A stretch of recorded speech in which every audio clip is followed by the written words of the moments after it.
good day, ni hao, hola. How are you all in the UK doing? How are you all in London doing? In Greenland, Saudi Arabia, Iran, Iraq. How are y'all doing? What's going on in Kenya? What's happening around the world?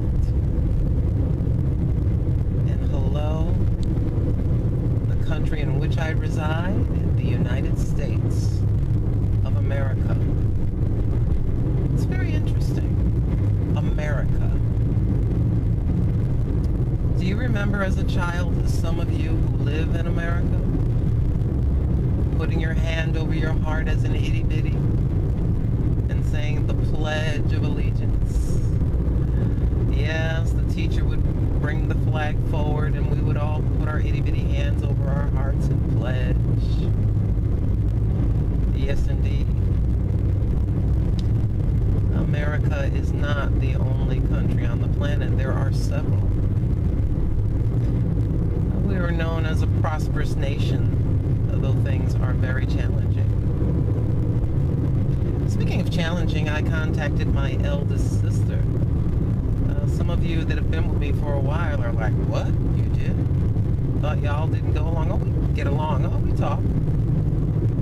Haven't talked in a long time, but contacted her, seeking some assistance. Our lives are parallel. We parallel our lives. Put a split screen up with my face on one side and hers on the other. Her son, my nephew, has just lost his job. My niece, her daughter, has just had 2 surgeries. My sister's finances, she is home, earning 60% of her normal income, though being with the company for 30 years. We are in the exact same boat.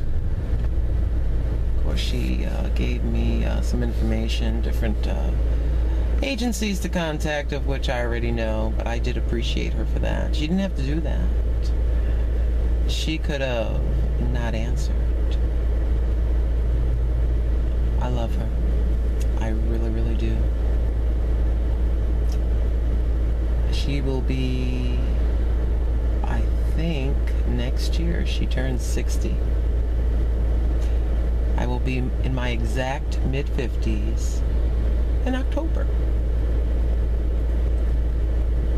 I was quite surprised getting an answer from her.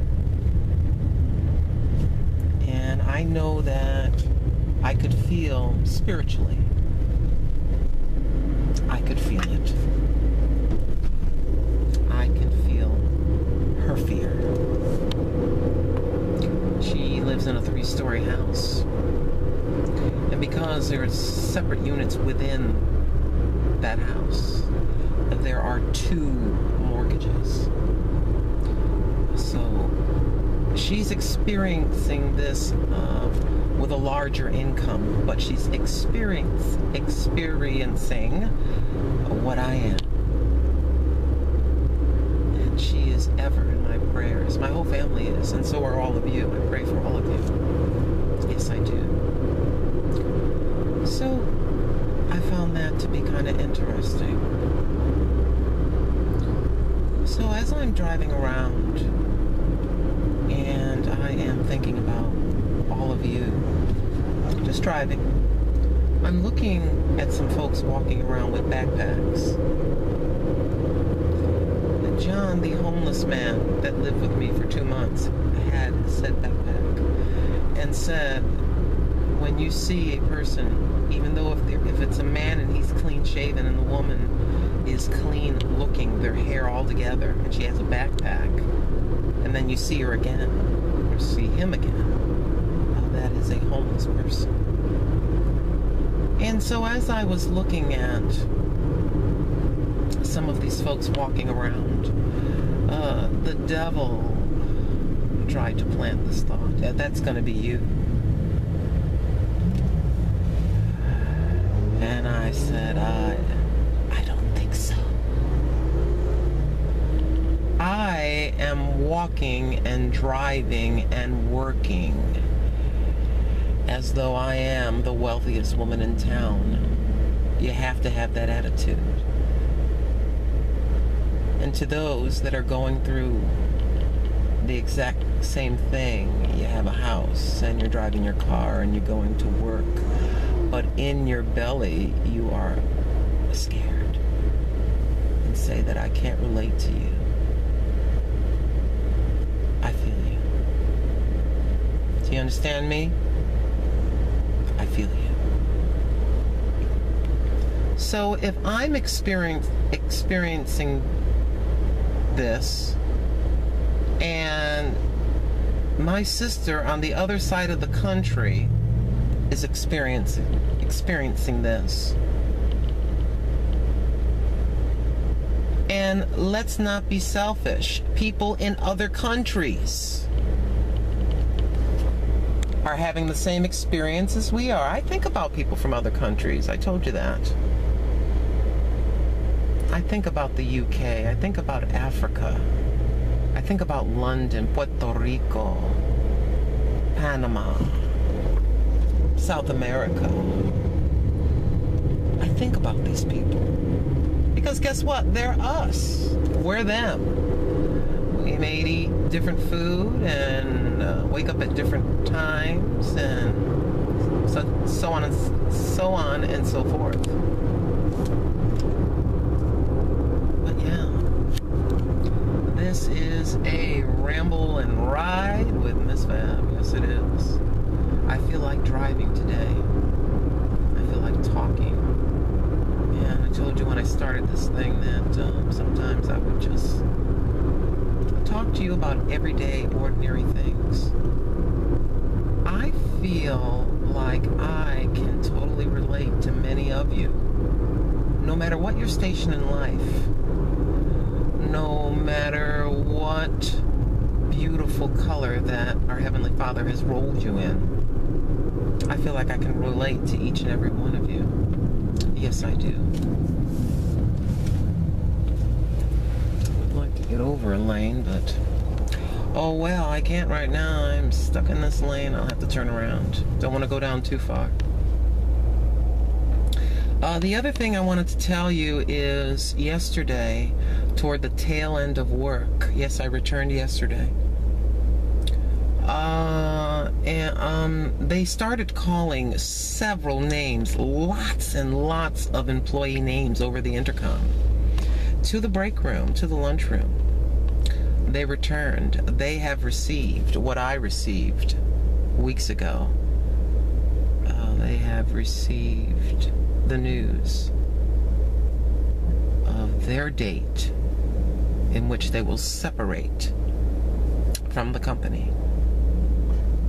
They will separate from the company in November 26th. I'm done in two weeks, September 26th. Yes, indeed.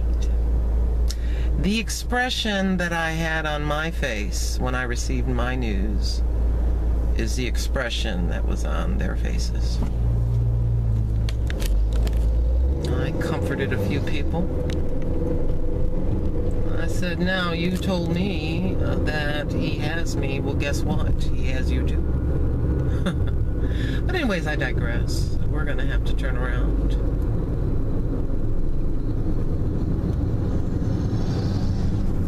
Some of y'all need to understand how much the Master, the Creator of the universe, loves you. My hand is so teeny in comparison, but his hands are so huge. And you're within those very capable hands. So how are you all doing out there in YouTubeville? What's going on? No, I'm not naked. I'm wearing a tube top. It's hot. I've got the nerve to be driving around in this car with the air conditioning running. Yes, I do. It's kind of weird. But I don't know how to describe this. It's as though I've got, I don't know how to describe it.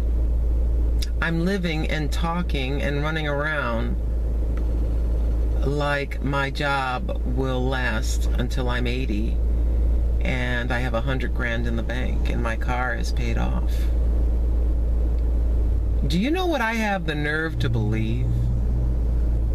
I have the nerve to believe that this car is going to be paid off a lot sooner than what they're saying. Isn't that insane if you look at my situation? But remember my bankruptcy and how I told you on the way home from work one day that the thought came to me. It said, you're going to be done a lot sooner. And upon contacting them, that was the case. Well, the same little birdie that chirped in my ear about that has chirped in my ear and said, your car is going to be paid off a lot sooner. Isn't that something? Sorry if this is a boring video. Sorry if it's not real quick. But I am in what you would call a pondering kind of mood. Pondering. I have to back up a little bit. And yes, so there's my sister's situation. Oh, let's shine some bright light. My boy was supposed to just, this is supposed to be a part-time job. And I showed up at the tail end and he was moving some carts. Him and another gentleman were moving some carts. You know, it's the end of the shift and I'm just waiting. I'm just sitting there. And he is working his blessed assurance to the bone. I'm sitting there looking almost in tears, so proud. And it's supposed to be like 28 hours a week. But he worked a full day. And then the next day, a full day. And they told him after one day's worth of work that you are promoted and you are going to be in charge of 4 different departments as far as the restocking process. Yeah, you see what I mean? So the attitude as you are going through what you're going through, and I'm talking to somebody, my love, I'm talking to you. If I keep this very genuine, positive attitude while things are kind of crazy around me, I notice there goes my boy getting blessed. And we talked about this, the 3 of us, my daughter-in-law, my son, and myself.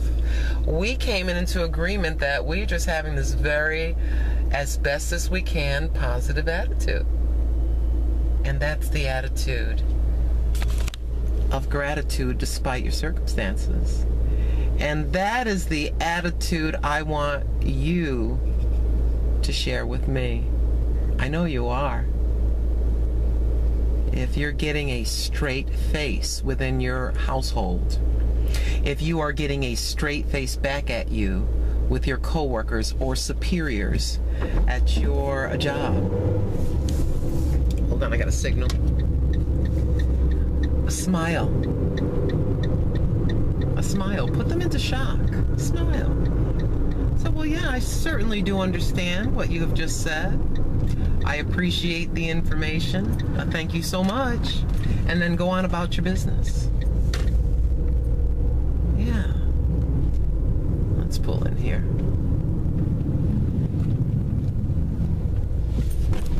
Whoopee. Quite a dip. But yeah, I made some of my mother's Spanish stew yesterday. The kids love it. And this is round 2. And I said, this time, would you please leave me some? Oh, I do so hope that I can get my kitchen together so I can make it for you.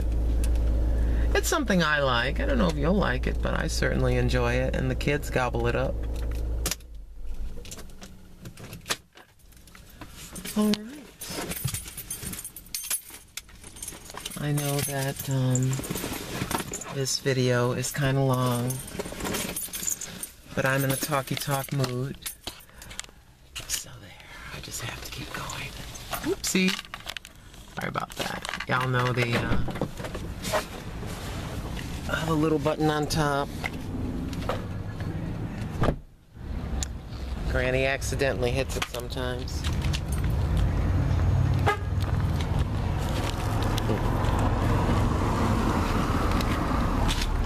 So I just dropped something. So yeah, that is the attitude as you go through your testing phase. And this is just a phase of many. You know, we've all had emergency situations and gotten scared or whatever. And then once everything is said and done, the family member is okay, your child is okay, and you come out on the other end smelling like roses and everything's okay. The initial thought, when you have an emergency situation, the initial thought is, for some, is to get into great fear and to panic. Just take a deep sighing breath. Take a deep sighing breath. And come back to yourself. You have to do that so you can think right and make wise decisions. Your enemy would love for you to make a quick decision. A quick decision in panic and fear is a mistake. Please don't do that. Anyways, I love you guys very much. I love you guys all over the world. I'll see you in my next video. Keep the faith.